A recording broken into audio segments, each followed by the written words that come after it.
นิรันดร์แด่พระพัน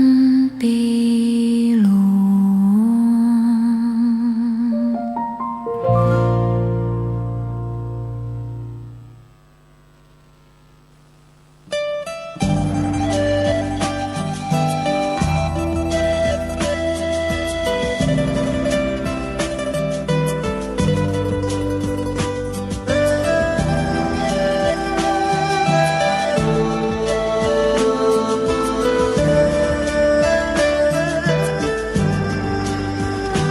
กล้าคิด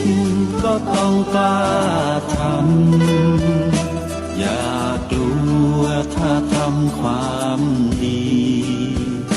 เร่งศึกษาปัญหาให้ทันท่วงทีเมืองไทยจะพัฒนากว่านี้รายการดีคดีโลกคดีธรรมขอรำพันบรรยายความคิดเครื่องหมายแห่งสีทั้งสามงามถนัดขาวคือบริสุทธิ์สีสวัสดิ์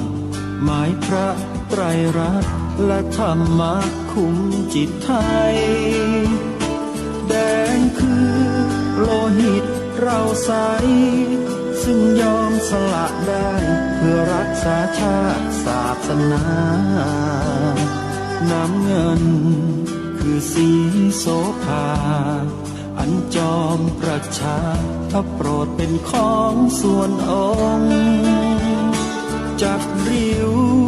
เข้าเป็นไตรรงค์จึงเป็นสีธงที่รักแห่งเราชาวไทยทหารอวตารนำไปยงยุทธวิชัยวิชิตก็ชูเกียรติสยามประเทศไทยที่เจริญมั่นคงมาได้จนถึงทุกวันนี้มิได้เกิดขึ้นจากความหวาดกลัวอย่างคลาดเขลาแต่บรรพบุรุษไทยของเราทุกยุคทุกสมัยล้วนแต่มีความกล้าหาญและชาญฉลาดปกป้องเอกราชสร้างชาติให้เกิดความมั่นคงโดยมีธงแห่งพระไตรรัตน์เป็นเครื่องนำชัยจึงเป็นที่มาที่ไปของรายการคดีโลกคดีธรรมกล้าคิดก็ต้องกล้าทำอย่ากลัวถ้าทำความดีเร่งศึกษาปัญหาให้ทันท่วงทีเมืองไทยจะพัฒนากว่านี้รายการดีคดีโลกคดีธรรมรายการดีคดีโลกคดีธรรม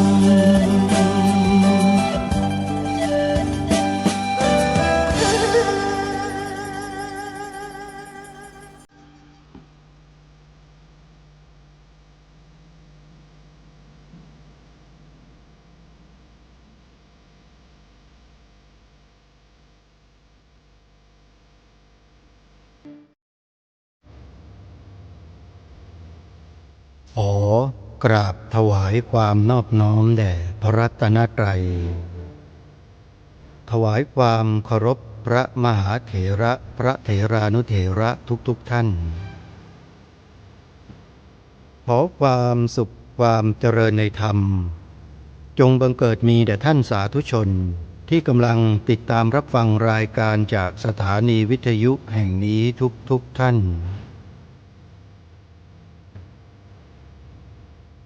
ขอนำท่านผู้ฟังเข้าสู่รายการ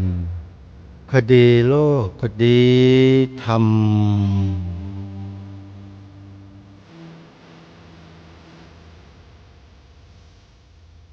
พบกันวันนี้วันแรม2 ค่ำเดือนยี่วันนี้ตรงกับวันจันทร์ที่5 มกราคมพระพุทธศักราช รายการคดีโลกคดีธรรมมาพบกับสาธุชนเป็นประจำทุกวันทางสถานีวิทยุแห่งนี้ท่านสามารถดาวน์โหลดแอปพลิเคชันวิทยุพุทธศาสนาทั่วไทยเพื่อติดตามรับฟังรายการคดีโลกคดีธรรมและรายการธรรมะสาระดีๆจากสถานีวิทยุพระพุทธศาสนาจำนวน48สถานีได้แอปพลิเคชันนี้รวบรวมสถานีวิทยุทั่วทุกภูมิภาคของประเทศไว้ในที่เดียวกันท่านที่ดาวน์โหลดแอปพลิเคชันนี้สำเร็จวิทยุ48สถานีจะมีอยู่ในโทรศัพท์มือถือของท่านติดตัวท่านไปทุกหนทุกแห่งไม่ว่าจะไปเปิดฟังที่ไหนก็สามารถรับฟังได้ทั่วโลกใครที่บอกต่อให้ผู้อื่นดาวน์โหลดแอปพลิเคชันวิทยุพุทธศาสนาทั่วไทยผู้นั้นได้บุญสาธุชนผู้ฟังทุกท่านเข้าสู่ปีพระพุทธศักราช 2569 ต้นปีเรามีความรู้สึกอะไรใหม่ๆกันบ้างหรือไม่หรือยังคงเหมือนเดิม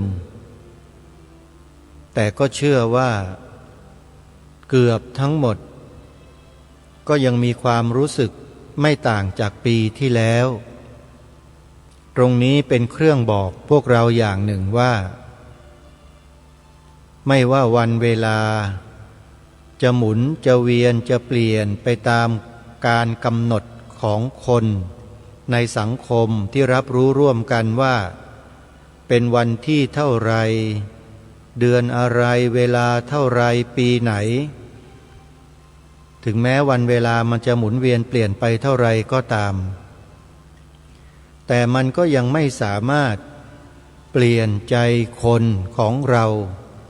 ด้วยการเวลาไม่เว้นเสียแต่ว่าคนเราบางคนมีวิธีการเปลี่ยนแปลงความคิดของตนเองด้วยวิธีการที่มีอยู่ในโลกวิธีการเปลี่ยนแปลงความคิดความเห็นของคนในโลกนี้มันเกิดจากสิ่งหนึ่งที่ทุกคนสามารถทำได้นั่นก็คือการรับข้อมูลต่างๆเข้ามาสู่ชีวิตไม่ว่าจะด้วยวิธีการใดก็แล้วแต่การฟังการคิดการเรียนการเขียนการอ่านการร่วมกิจกรรมต่างๆสิ่งเหล่านี้เป็นเหตุปัจจัยให้เราคนเราทั้งหลายเปลี่ยนแปลงความคิดได้ทั้งนั้นด้วยเหตุนี้องค์พระสัมมาสัมพุทธเจ้าผู้ทรงรอบรู้ไวยธรรมทั้งหลายทั้งปวงทั้งหมดทั้งสิ้นตรัสเรื่องทิฏฐิ62เอาไว้ใครที่สนใจก็ลองไปดูในพรหมชาลสูตรพระองค์ท่านตรัสบุคคลในโลกมีทิฏฐิคือความคิดความเห็นอยู่62ประเภทถ้าหากเราทำการอ่านเรียนรู้ทำความเข้าใจแล้วเราจะรู้เลยว่ามนุษย์ทั้งหลายในโลกเนี่ยมีความคิดความเห็นหรือทิฏฐิอยู่62ประการทิฏฐิทั้งหลายเหล่านั้นเนี่ยเป็นความเชื่อ ของบุคคลในแต่ละกลุ่มแต่ละพวกแต่ละเหล่าแต่ละประเทศแต่ละภูมิภาค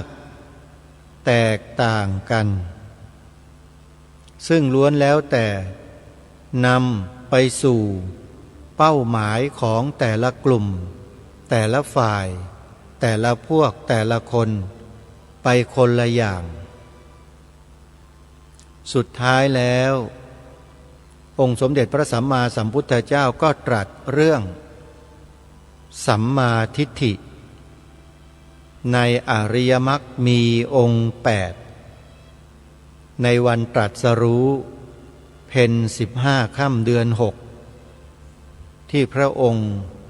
ได้ทรงบำเพ็ญเพียรทางพระหฤทัยหรือทางจิตอย่างเข้มข้นจนกระทั่งบรรลุอาสวัคคยญาณขจัดกิเลสทั้งหลายทั้งปวงจนหมดสิ้นตรัสรู้เป็นพระอนุตตรสัมมาสัมโพธิญาณพระพุทธเจ้าพระองค์หนึ่ง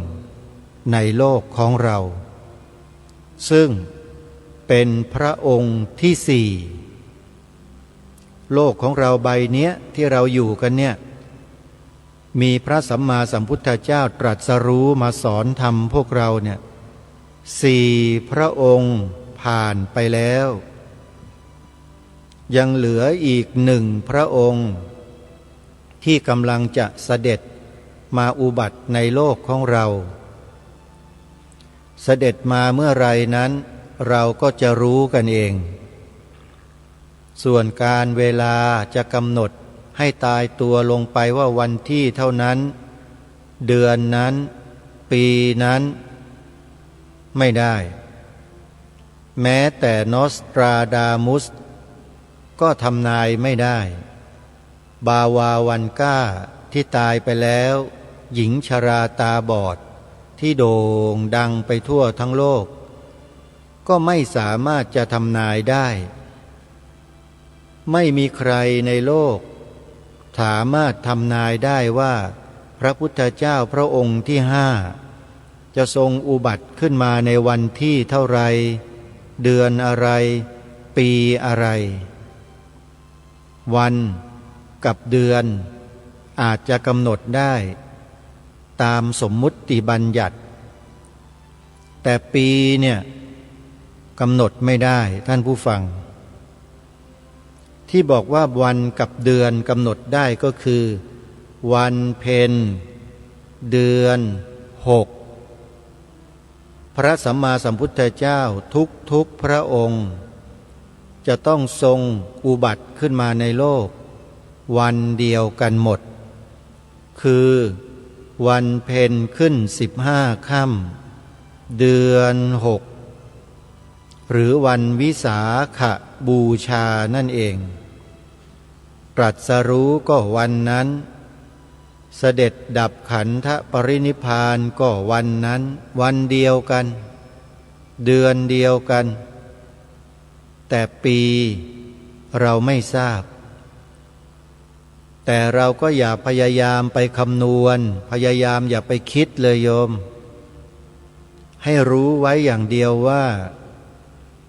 โลกของเราใบนี้ยังจะมีพระพุทธเจ้าอีก1 พระองค์เสด็จอุบัติมาในโลกแล้วสอนธรรมแก่พวกเราแน่นอนตามที่พระสัมมาสัมพุทธเจ้าของเราตรัสแสดงบอกพวกเราไว้กับนี้พระองค์ทรงให้ชื่อว่าภัททกัปคือกัปที่มีพระพุทธเจ้ามาอุบัติในโลก5 พระองค์พระองค์คือพระสัมมาสัมพุทธเจ้าพระสมณโคดมของเราที่เราศึกษาเรียนรู้พระธรรมคำสอนของพระองค์อยู่เนี่ยเป็นองค์ที่4เป็นพระองค์ที่4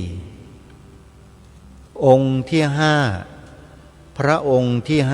5คือพระศรีอริยเมตไตร พระศรีอริยเมตไตรยังไม่ได้มาอุบัติในโลกง่าย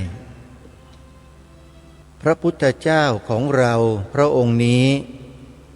ได้ทรงอุปมาอุปไมยถึงการเวลาที่พระสัมมาสัมพุทธเจ้าพระองค์ที่5จะทรงมาอุบัติขึ้นในโลกมีสิ่งที่พอให้รู้ได้ก็คือมนุษย์เรามีอายุลดน้อยเหลือลงเพียงแค่5 ขวบหรือ5 ปีเท่านั้นเสร็จแล้วมนุษย์ก็มีอายุยืนถึง10,000 ปีพระศรีอริยเมตไตรจึงจะทรงมาอุบัติในโลกท่านกล่าวไว้ในคัมภีร์แบบนี้ญาติโยมใน100 ปีเนี่ยอายุมนุษย์จะลดลง1 ปี100 ปีลดลง1 ปี100 ปีลดลง1 ปีหมายถึงว่าอายุยืนที่สุดจะลดลงไปเรื่อยๆจนกระทั่งถึง5 ปีจากนั้นอายุมนุษย์ก็จะเพิ่มขึ้น100 ปีเพิ่ม1 ปี100 ปีเพิ่ม1 ปีจนกระทั่งอายุมนุษย์ถึง10,000 ปีพระศรีอริยเมตไตรจึงจะทรงมาอุบัติขึ้นในโลกเป็นพระสัมมาสัมพุทธเจ้ารอไหมโยมการรอก็หมายความว่าจะต้องรอไปจนกระทั่งถึงเวลานั้นแล้วเราก็สดับรับฟังพระธรรมคำสอนต่อหน้าพระพักตร์ของพระสัมมาสัมพุทธเจ้าจากพระโอษฐ์ของพระพุทธเจ้าถ้าต้องการจะบรรลุต่อหน้าพระพักตร์ของพระสัมมาสัมพุทธเจ้าก็ต้องอธิษฐานจิตต้องอธิษฐานไว้นะใครทำบุญสุนทรทานใดก็แล้วแต่ปฏิบัติกรรมฐานสมถะวิปัสสนาหรือสร้างบารมีใดก็แล้วแต่อธิษฐานจิตเอาไว้ว่าขอให้ได้เกิดในยุคสมัยของพระศรีอริยเมตไตรสัมมาสัมพุทธเจ้าแล้วให้ได้ฟังพระธรรมจากพระโอษฐ์ของพระองค์ท่านแล้วบรรลุเป็นอรหันต์ต่อหน้าพระพักตร์ของพระองค์ถ้าใครต้องการมากกว่านั้นก็อธิษฐานไปอีกขอเป็นหนึ่งในเอตทัคคะของพระสัมมาสัมพุทธเจ้าด้านใดด้านหนึ่งหรือจะระบุไปเลยก็ได้ว่าในด้านปัญญาในด้านอิทธิฤทธิ์ในด้านมโนมยิทธิในด้านอะไรต่างๆก็แล้วแต่ในอสีติมหาสาวกนะโยมไปศึกษาไปหาอ่านกันดูเดี๋ยวเราก็รู้ว่าเราควรจะอธิษฐานจิตเป็นหนึ่งในอสีติมหาสาวกด้านใดดีอยู่ที่การอธิษฐานนะโยมทำอะไรก็แล้วแต่การอธิษฐานจิตจะมีผลต่อไปในอนาคตเพราะเป็นความตั้งมั่นอยู่ในจิตไม่มีถอนเหมือนกับการสาบานนั่นแหละคล้ายๆกันแต่การสาบานเนี่ยมันจะมีเหตุปัจจัยอื่นๆเข้ามาเกี่ยวพันมาเกี่ยวข้องเยอะยุ่งเหยิงมากแต่การอธิษฐานจิตไม่มีสิ่งอื่นสิ่งใดมาเกี่ยวพันโยงใยให้มันยุ่งเหยิงเหมือนอย่างการสาบานนะโยมถ้าสาบานแล้วไม่ทำตามที่สาบานปัญหาก็ตามมามากมายยุ่งเหยิงไปหมดแต่การอธิษฐานจิตเนี้ยไม่ต้องกังวลอะไรเลยคือบำเพ็ญบุญกองการกุศลแล้วก็อธิษฐานบำเพ็ญกุลกองการกุศลแล้วก็อธิษฐานอยู่อย่างเนี้ยอธิษฐานร่ำไปในเป้าหมายเดียวเดี๋ยวก็ถึงเป้าหมายนั่นเองในที่สุดนี่คือสิ่งที่มนุษย์เราสามารถที่จะพัฒนาตนเองได้ด้วยวิธีที่พระสัมมาสัมพุทธเจ้าตรัส บอกเอาไว้ ทรงแสดงเอาไว้ มีปรากฏอยู่ในคัมภีร์พระไตรปิฎกอัตถกถาจารย์ท่านก็นำมาขยายความเพิ่มขึ้นให้เราเข้าใจได้ง่ายขึ้นดีกาจารย์ท่านก็มาขยายอีกชั้นหนึ่งจนกระทั่งถึงเถราจารย์ทั้งหลายท่านก็มาขยายความอุปมาอุปไมยให้เราได้ทราบง่ายยิ่งขึ้นนี่คือการสืบต่อคำสอนของพระสัมมาสัมพุทธเจ้าที่ถือปฏิบัติกันมา2,000 กว่าปีไม่ใช่เพิ่งทำนะโยมทำกันยังไง2,000 กว่าปีจึงรักษาพระธรรมคำสอนของพระสัมมาสัมพุทธเจ้ามาได้ใช้วิธีสังคายนาคำว่าสังคายนาคือการชำระสะสางคำที่ผิดออกไปแล้วให้สงวนรักษาคำที่ถูกต้องเอาไว้โดยการสวดสาธยายพร้อมกันถ้ามีใครสวดผิดเพียงคนเดียวทั้งคณะจะหยุดทันทีแล้วก็ทำการสังคายนาทำการชำระให้ถูกต้องตรงกันแล้วก็สวดใหม่นี่แหละเขาเรียกว่าการทำสังคายนาจึงทำให้พระธรรมคำสอนของพระสัมมาสัมพุทธเจ้าไม่ผิดเพี้ยนไปจากเดิมยังคงรักษาเนื้อหาความเดิมเอาไว้เป็นอย่างดีมาถึง 2,600 กว่าปีแล้วท่านผู้ฟังและในประเทศไทยของเราเนี่ยโชคดีที่สุดที่คำสอนของพระสัมมาสัมพุทธเจ้าได้รับการยกย่องบูชาเทิดทูนส่งเสริมศึกษาเล่าเรียนสารต่อกันมาจนถึงพวกเราวันนี้โดยเฉพาะได้รับพระบรมราชานุเคราะห์มาโดยตลอดไม่เคยเปลี่ยนแปลงเลยจนถึงวันนี้และต่อไปในอนาคตขอให้พวกเราได้รับทราบร่วมกันนะผู้ที่ทรงอุปถัมภ์ส่งเสริมคุ้มครองพระพุทธศาสนามาโดยตลอดคือองค์พระมหากษัตริย์ไทยทุกพระองค์ทรงมีพระบรมราชานุเคราะห์ถวายการสนับสนุนการศึกษาเล่าเรียนพระบาลีญาติโยมทราบหรือไม่ว่าพระสงฆ์สามเณรแม่ชีวบาศกบาสิกาหรือฆราวาสญาติโยมก็ตามที่เรียนจบมหาปรริญญาคือปรริญญาธรรม3 ประโยคขึ้นไปเนี่ยจะได้รับพระบรมราชานุเคราะห์ให้ได้รับสมณศักดิ์กันทุกรูปทุกนามสมณศักดิ์นั้นคือ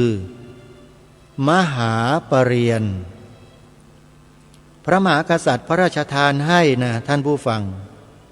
ไม่ใช่ใครที่ไหนอื่นนะฮะเพราะฉะนั้นตำแหน่งมหาเนี่ยจึงเป็นตำแหน่งที่สูงส่งเพราะองค์ในหลวงพระราชทานโดยตรงพระสงฆ์สามเณรเรา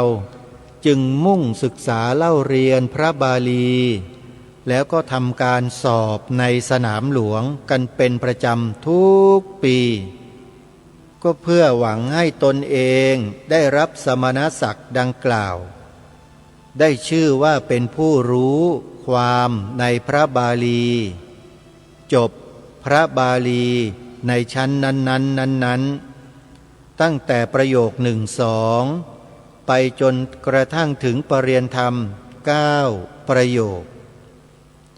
ถ้าใครได้ปรริยนธรรม9ประโยคจะมีศักดิ์และสิทธิ์ในการได้รับการสถาปนาหรือแต่งตั้งให้เป็นพระราชาคณะชั้นต่างๆเช่นพระศรีปริยัติมุนีอย่างเนี้ยเป็นต้นนะฮะพระศรีวิสุทธิวงศ์เป็นต้นปรริยนธรรม9ประโยคเมื่อได้รับสมณศักดิ์จะมีราชทินานามขึ้นต้นคำว่าศรีกันทุกรูปอย่างวัดมหาธาตุยุวราชรังสฤษฎ์ล่าสุดก็มีพระมหาปรริยนธรรม9ประโยคได้รับพระราชทานแต่งตั้งสมณศักดิ์พระราชาคณะชั้นสามัญที่ราชทินานามพระศรีวชิโรภาสพระมหาเตชินปรริยนธรรม9ประโยคอย่างเนี้ยเป็นต้นเพราะฉะนั้นการทำรงรักษาหลักธรรมคำสอนของพระสัมมาสัมพุทธเจ้าตามที่ได้กล่าวมาเมื่อสักครู่นี้รักษาไว้ได้ด้วยการศึกษาเล่าเรียนพระบาลีการศึกษาเล่าเรียนพระบาลีนะท่านผู้ฟังไม่ใช่เพราะกระทำอย่างอื่นนะเพราะฉะนั้นตราบใดที่สังคมไทยเรายังมีการส่งเสริมการศึกษาเล่าเรียนพระบาลีอยู่ขอให้เราได้ทราบไว้เถอะว่าตราบนั้นพระธรรมคำสอนของพระสัมมาสัมพุทธเจ้ายังคงทรงอยู่คู่โลกนี้ตลอดไปอีกนานแสนนานเลยโยมเพราะฉะนั้นถ้าใครต้องการจะสืบสารรักษาต่อยอดพระพุทธศาสนาต่อไปให้ยาวนานขอให้โยมไปสนับสนุนส่งเสริมโรงเรียนพระปริยัติธรรมแผนกบาลีนะโยมนะวัดไหนเปิดสอนเปิดเรียนพระบาลีโยมไปทำบุญที่นั่นเถอะได้บุญมหาศาลเลยโยมได้บุญมากกว่าโยมไปทำบุญกับพระกรรมฐานเสียอีกพูดอย่างนี้พระกรรมฐานอย่าน้อยใจนะถ้าน้อยใจแปลว่าไม่ใช่พระกรรมฐานนะจะบอกให้ถ้าเป็นพระกรรมฐานจริงๆเมื่อได้ฟังประโยคเมื่อสักครู่นี้ท่านจะเข้าใจทันทีและรู้ทันทีว่าเป็นการกล่าวที่ถูกต้องแล้วถ้าประเทศเราสังคมเราไม่ส่งเสริมการศึกษาเล่าเรียนพระบาลีป่านนี้ศาสนาพุทธในประเทศไทยเราก็ไม่ใช่ศาสนาพุทธที่แท้จริงอาจจะเป็นแต่ชื่อแต่เนื้อหาเป็นอะไรก็ไม่รู้อันนี้เป็นจริงนะท่านผู้ฟังเป็นความจริงนะก็ลองดูสิถ้าในประเทศไทยเรา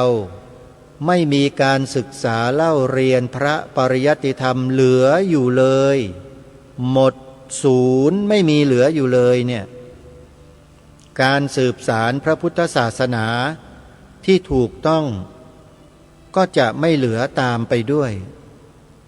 การปฏิบัติการบำเพ็ญเพียรการภาวนามันจะค่อยๆผิดค่อยๆเพี้ยนไปโดยสภาวะของมันเอง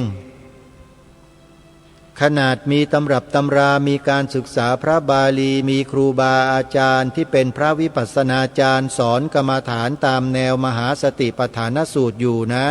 ทุกวันเนี้ย การปฏิบัติของใครบางคนหลายๆคนยังเพี้ยนเลยโยม เห็นหรือยังขนาดมีการศึกษาเล่าเรียนพระบาลีอยู่มีคำสอนพระพุทธเจ้าอยู่นะ พระบางรูปยังเพี้ยนเลยโยมขนาดพระยังเพี้ยนเลยแล้วญาติโยมล่ะจะเหลืออะไรล่ะโยมเมื่อครูบาอาจารย์เพี้ยนก็พาลูกศิษย์ลูกหาเพี้ยนเข้าไปอีกมันก็ไปกันคนละทิศคนละทางคนละเรื่องกันแล้วนี่คือโทษของการไม่ศึกษาเล่าเรียนพระบาลีจะมีโทษในลักษณะเช่นนี้คือจะทำให้คำสอนของพระสัมมาสัมพุทธเจ้าเนี่ยค่อยๆสาบสูญและหายไปในที่สุดก็จะเหลือแต่ผู้ปฏิบัติที่ไม่ใช่สัมมาทิฏฐิแต่เป็นไปในแนวทางมิจฉาทิฏฐิโดยมากไปยึดติดกับสิ่งต่างๆเป็นตัวเป็นตนใหญ่ขึ้นสูงขึ้นมากขึ้นจนห่างไกลไปจากสุญญตาตถาตาอตัมมยตาหรือนิพพานไม่รู้จักกันแล้วนั่นมันจะเป็นอย่างนั้นเพราะฉะนั้นการศึกษาเล่าเรียนพระบาลีนั้นจึงเป็นกิจสำคัญที่สุดของคณะสงฆ์ไทยพระสงฆ์ไทยเราให้ความสำคัญกับการศึกษาพระบาลีมาตั้งแต่เริ่มต้น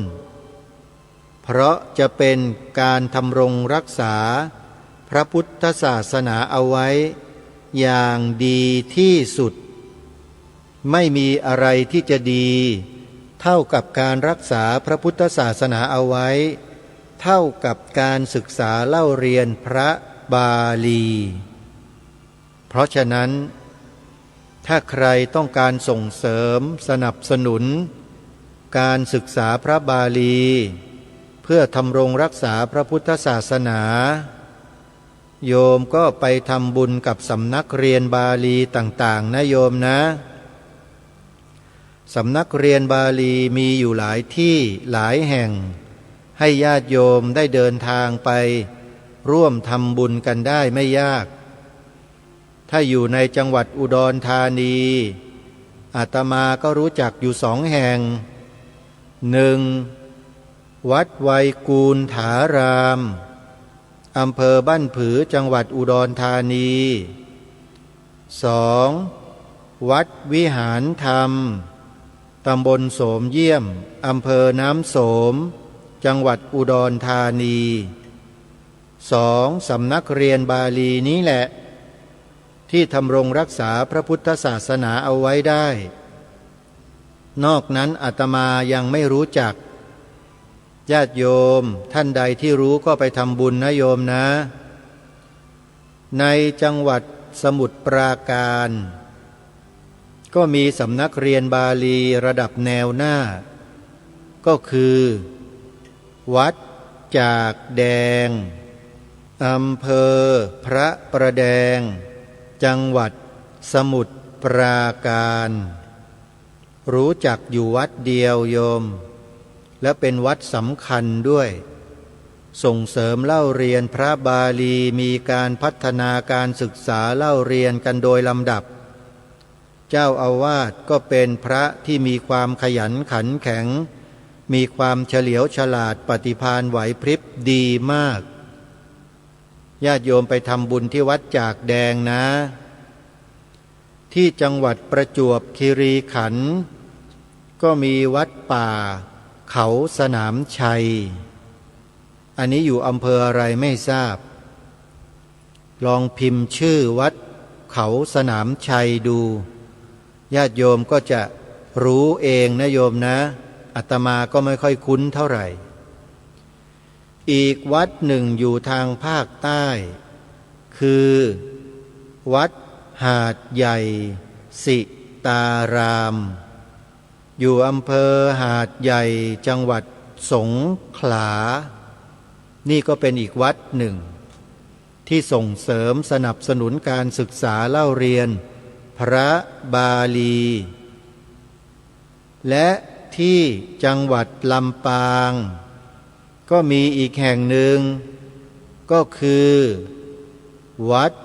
ท่ามะโอ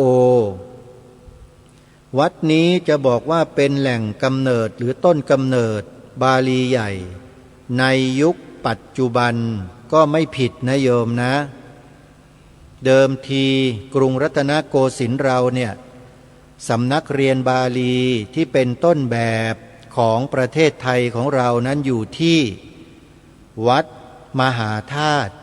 ยุวราชรังสฤษฎ์สมัยต้นรัตนโกสินทร์มีการศึกษาเล่าเรียนแบบกัจจายนะ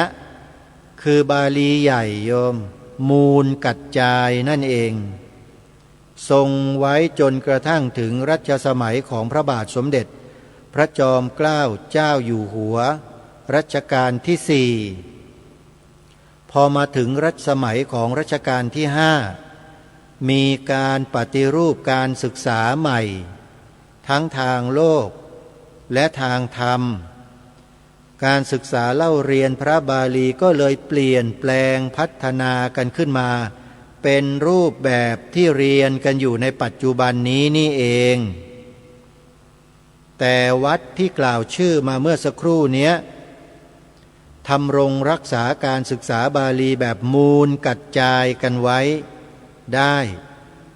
และได้ดีด้วยนะ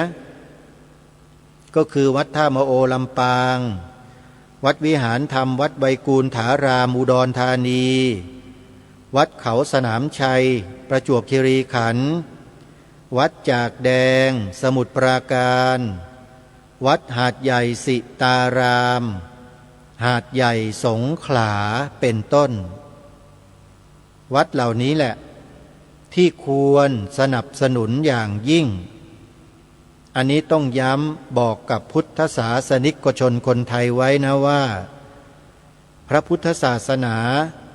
ที่ยืนหยัดยาวนานมาจนถึงพวกเราได้ทุกวันนี้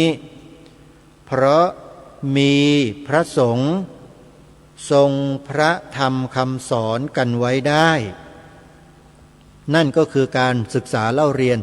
พระบาลีอัตถกถาดีกานั่นเองถ้าหากว่าสำนักใดก็ตามมีการปฏิเสธอัตถกถาปฏิเสธดีกาโยมอย่าไปสนับสนุนนะโยม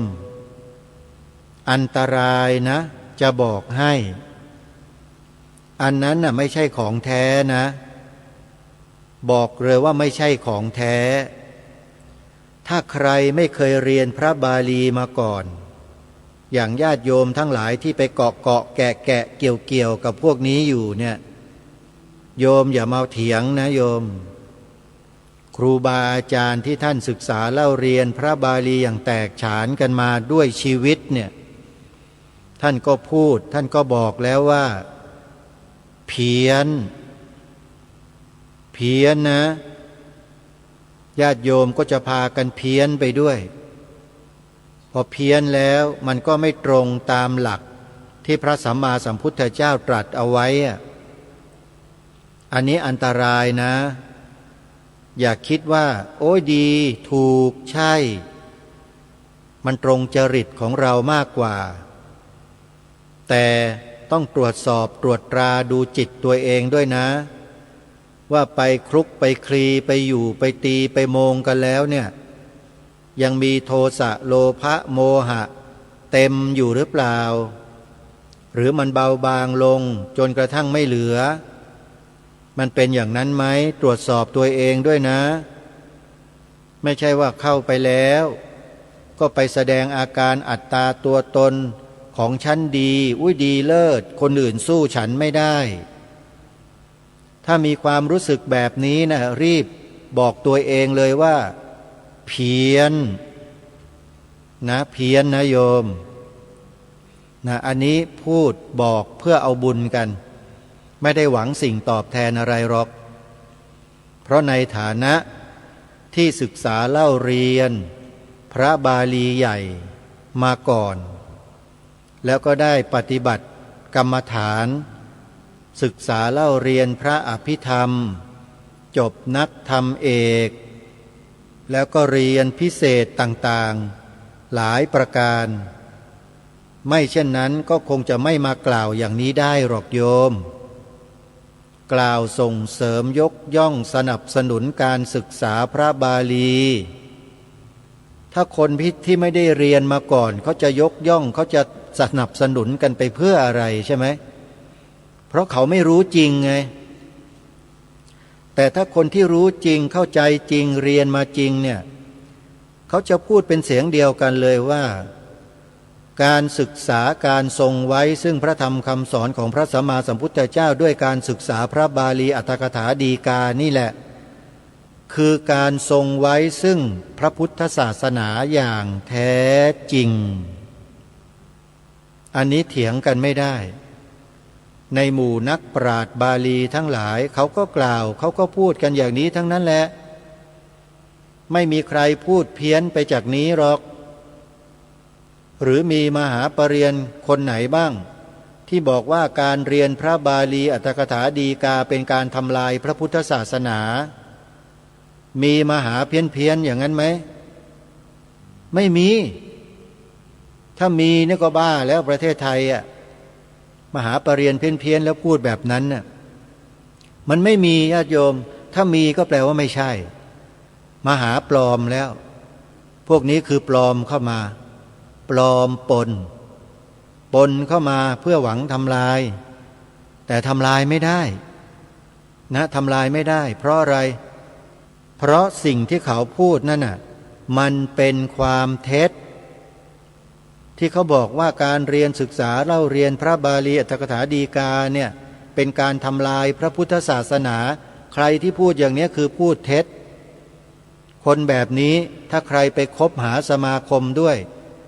มีแต่จะเสื่อมมีแต่จะทำลายไม่มีเจริญเลยคล้ายๆกับกลุ่มคนบางกลุ่มพระบางรูปหรือบางกลุ่มเนี่ยที่ออกมาปฏิเสธอรรถกถาฎีกาเนี่ยก็ระวังให้ดีนะกลุ่มเนี้ยจะพาเพี้ยนนั่นน่ะอันตรายนะขอฝากทุกท่านไว้เพราะฉะนั้นสาธุชนญาติโยมทุกท่านการศึกษาเล่าเรียนพระบาลีนั้นจึงชื่อว่าเป็นการสืบสารรักษาพระพุทธศาสนาไว้อย่างแท้จริงใครจะนำไปพูดไปกล่าว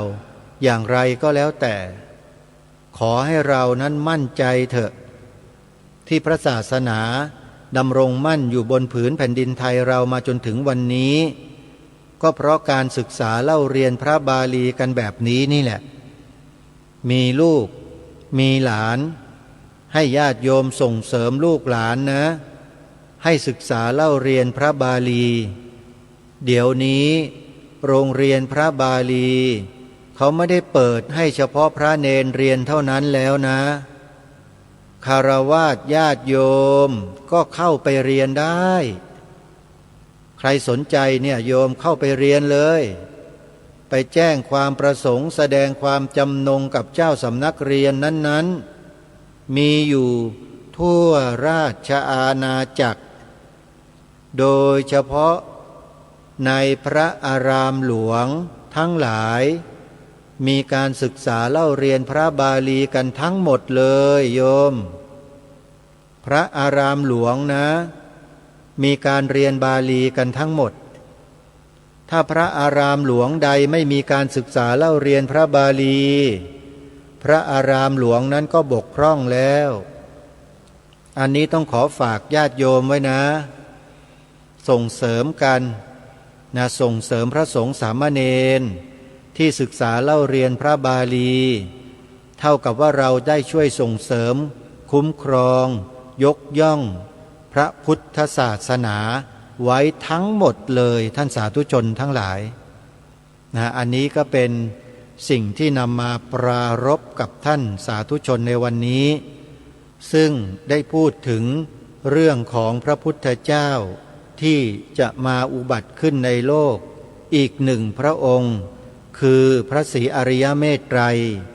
แล้วก็เลยพูดไปถึงหลักธรรมคำสอนของพระสัมมาสัมพุทธเจ้าพูดถึงทิฏฐิ62แล้วก็ชวนญาติโยมไปดูในพระไตรปิฎกในสูตรที่เรียกว่าพรหมชาลสูตรพระพุทธเจ้าตรัสแสดงทิฏฐิ62เอาไว้และทิฏฐิ62เนี่ยเป็นทิฏฐิที่นอกเหนือไปจากสัมมาทิฏฐิที่พระสัมมาสัมพุทธเจ้าของเราตรัสแสดงสัมมาทิฏฐิมีอยู่ในอริยมรรคมีองค์8เราสามารถเข้าไปศึกษาเรียนรู้ดูกันได้แล้วเราก็นำไปฝึกฝนอบรมจิตของตนได้โยมเพื่อพัฒนาขึ้นไปสู่สัมมาทิฏฐิได้คนที่มีปัญญาสัมมาทิฏฐิทั้งหลายทั้งปวงเนี่ยเดิมก็เป็นมิจฉาทิฏฐิอยู่ในทิฏฐิ62นั่นแหละอย่าไปว่ากันนะโยมนะช่วยกันส่งเสริมกันนะเสร็จแล้วก็ปรารภถึงการทำรงรักษาไว้ซึ่งพระธรรมคำสอนคือการศึกษาเล่าเรียนพระบาลีอัตถกถาฎีกาแล้วก็บอกถึงสำนักเรียนต่างๆแล้วก็ยืนยันกับญาติโยมว่าการศึกษาเล่าเรียนพระบาลีนี่แหละเป็นการทำรงรักษาพระพุทธศาสนาเอาไว้ทั้งหมดและนี่คือสิ่งที่ปรารภกับท่านผู้ฟังในรายการวันนี้ในช่วงท้ายรายการนี้ขออนุโมทนาบุญกับคุณโยมที่ได้ทำบุญซื้อที่ดินถวายวัดป่าจริยธรรมเอาไว้โดยได้แสดงความจำนงโอนปัจจัยมาทำบุญตั้งแต่วันที่20ธันวาคมมาแล้วก็เพิ่งจะได้ส่งข่าวมาอนุโมทนาบุญกับโยมสุกระอิสระภาพได้ร่วมทำบุญซื้อที่ดิน1 ตารางวา500 บาทคุณโยมนิคมปินตาเปี้ย1 ตารางวา500 บาทคุณโยมต่อมแก้วผลดี1 ตารางวา500 บาทปัจจัยที่คุณโยมสุกระอิสระภาพได้รวบรวมและโอนเข้ามาทำบุญทั้งสิ้น 1,529 บาททั้ง3ท่านนี้ฟังรายการคดีโลกคดีธรรมอยู่ที่จังหวัดเชียงใหม่ขออนุโมทนาบุญกับทั้ง3ท่านไว้ณโอกาสนี้สาธุสาธุสาธุและอนุโมทนาบุญคุณโยมเหมยจุมอ่อนได้โอนปัจจัยมาร่วมบุญเป็นเจ้าภาพรั้วตาข่ายให้กับสวนป่าสามัคคีธรรม1 ม้วนในจำนวนเงิน 1,200 บาทและร่วมทำบุญกับรายการคดีโลกคดีธรรมอีก300 บาทรวมเป็น 1,500 บาทตอนนี้อาตมาก็ได้ลวดรั้วตาข่ายมาเป็นม้วนที่4แล้วโยม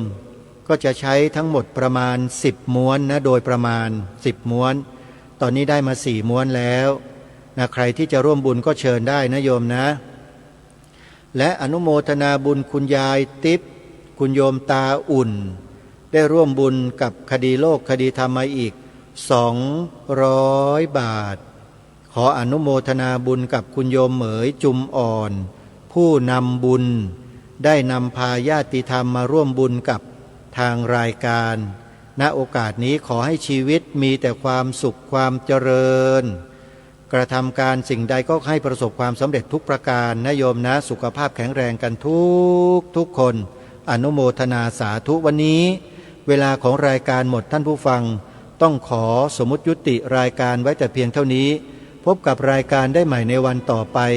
ขอความสุขความสวัสดีในธรรมแห่งองค์สมเด็จพระบรมศาสดาสัมมาสัมพุทธเจ้า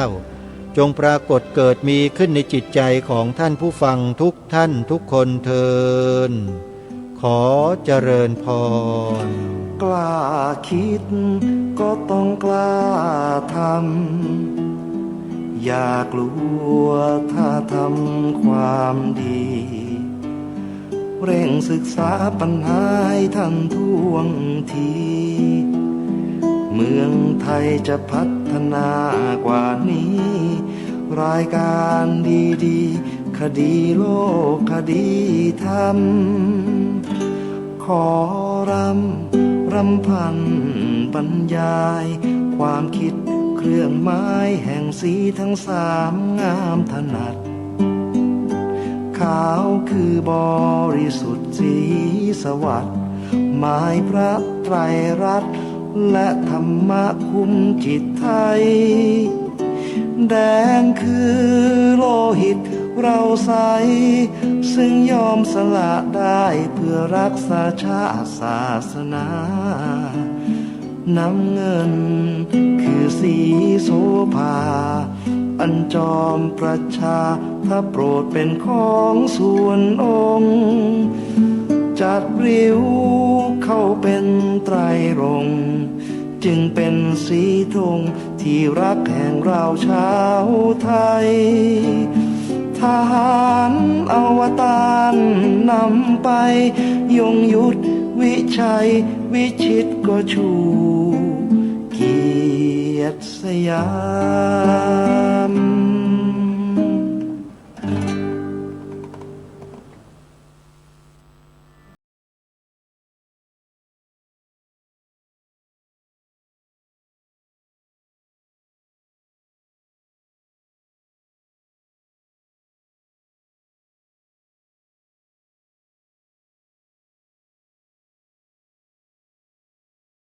ควรจะมีรายการวิทยุ